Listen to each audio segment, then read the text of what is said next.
This is 7 in National News, and in our top story, the UAE Vice President, Prime Minister and ruler of Dubai, His Highness Sheikh Mohammed bin Rashid Al Maktoum, has launched the Best Government Service Award, an initiative to motivate government agencies to provide innovative solutions for smartphone applications, mobile websites and SMSs. His Highness Sheikh Mohammed was quoted as saying that when they announced the government, they instructed local and federal government bodies to provide their services in a creative and easy way for smartphones within 24 months. He stated that they are sure that some of the entities have already started the process, with some making progress, which is why they want this award to honour the agencies which have responded to the message. Each award will be marked on efficiency and effectiveness.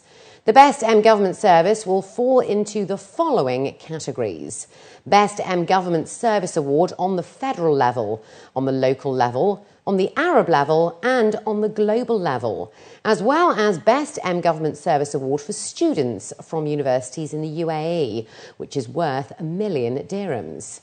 Submissions will open on the 8th of December of this year and will close on December the 12th. The High Committee of Foreign Aid at the Red Crescent Authority has decided to strengthen its humanitarian and relief programmes during Ramadan this year and has allocated 21.6 million dirhams to strengthen its humanitarian efforts outside the state. The budget this year for Ramadan programmes, which include iftar meals, Zakat al-Fitr and Eid clothing, is estimated at about 9.2 million dirhams, giving 71 entities and 53 countries around the world benefits. The Deputy Secretary-General for Relief and Projects at the RCA, Naima Eid al-Mahari, stated that the Higher Committee recently held its third session for this year at the headquarters of the RCA and looked at many of the applications submitted to it from foreign parties. The High Committee allocated over 11 million dirhams for other aid, which includes medical aid and construction projects, such as digging wells and completing the construction of mosques and centres for orphans, as well as adopted projects for poor families. Additionally, the Zayed bin Sultan Al Nahyan Charitable and Humanitarian Foundation has allocated 20 million dirhams to cover the cost of sending 1,000 Emirati pilgrims from inside and outside of the UAE to perform Hajj this year.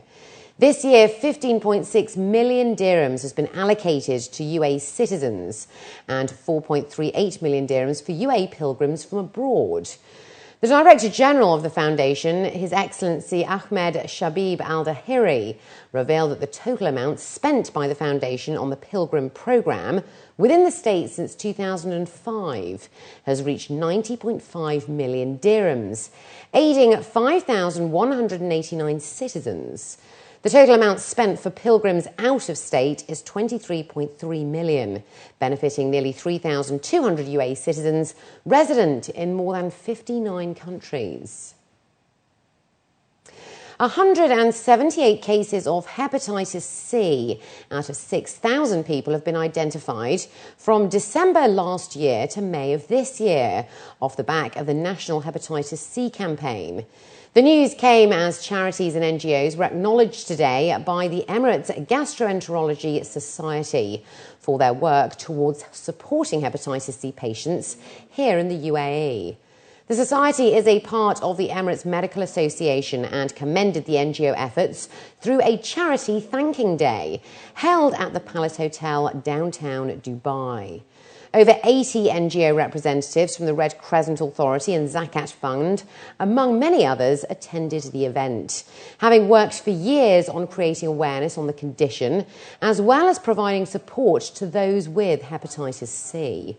Officials stated that raising awareness on the condition is vital, as it often goes unnoticed and misdiagnosed. The NGOs are absolutely crucial in my personal view, but I am very biased because I'm a patient myself and I set up an NGO because I could not find proper information or support. And I think that NGOs are best placed to do that because very often if you have the disease yourself or you're very closely connected to people, who do, then you really understand what someone with hepatitis C is going through, and you are best placed, therefore, to provide information and support. But representation is also extremely important because, unfortunately, we are in a world where the priority given to a disease is very dependent on how loudly people talk about it. And so we need to have a very strong patient voice. The announcement of the National Hepatitis C campaign, which diagnosed 178 cases, was sought through the launch of a toll-free number and website, as well as SMSs and 50,000 brochures. We've had an awareness campaign which has started in December 2012 for almost 6 months now. And during this campaign, we've had an awareness program through TVs, radios, and lots of brochures explaining about the disease and who's really at risk of this disease. And we've had also a screening program during the awareness. We've had almost around 6,000 people screened for hepatitis C. Out of these, we've discovered 178 new cases, and most of these cases has been, directed to some sort of a medical institution for further treatment and further diagnosis. An ambitious group of Emirati women celebrated their achievements today at the Emirati Women Breaking Barriers Forum and spoke of how their dreams became a reality. There are currently 37 female UAE nationals who are leading by example through their careers, as revealed in the recently published book titled First Emirati Women. The all-black and white edition showcases Emirati pioneers who are making a difference in male-dominated industries. For Jamila Al-Zabi, she is the first female paramedic in the country. Hessa Al-Osaili is the first media presenter, while Salma Al-Balushi is representing her country through aviation. Al-Balushi became the first Emirati female pilot and now flies high with Etihad Airways.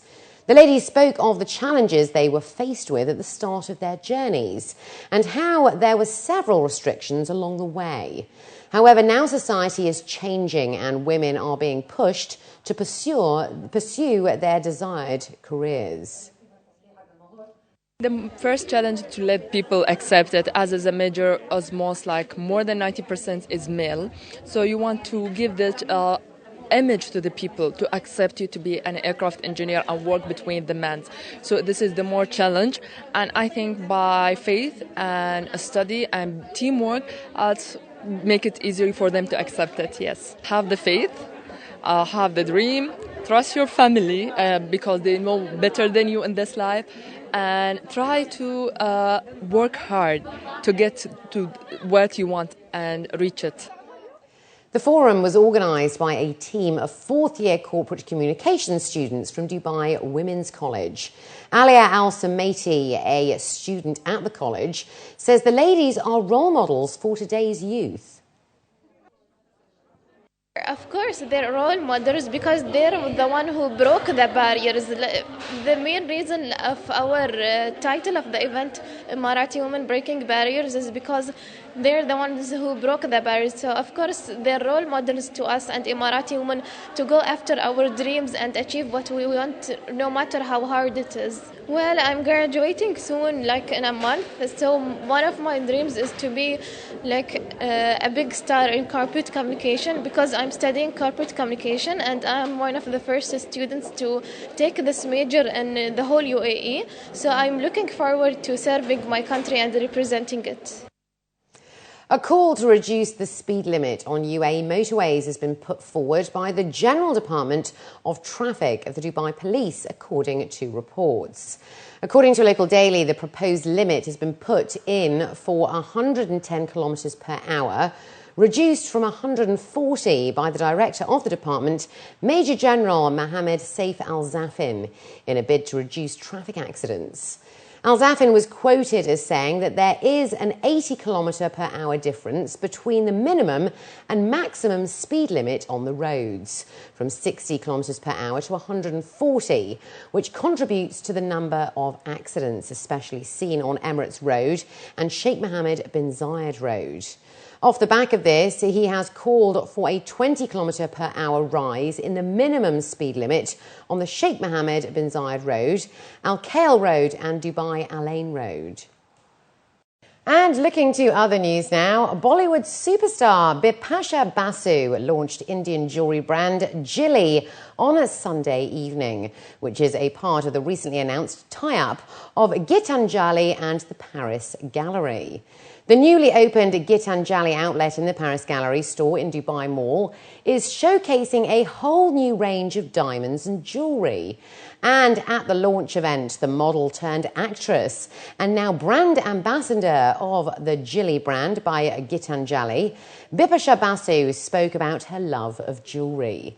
Set up in 1994, Jilly was the first of its kind branded jewellery to be introduced into India. Company representatives stated that although their most popular and best-selling brands are Jilly and Gianti Italia, Gitanjali at the Paris Gallery store will also offer products for every occasion, from high-end to competitively priced, with a blend of Indian and Western tones.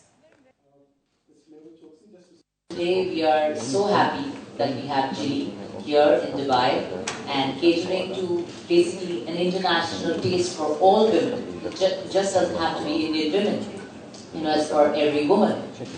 Because a woman feels a lot of emotions, and for each emotion we have jewelry in Jilly. So I'm very, very happy and very, very proud to be a part of this brand.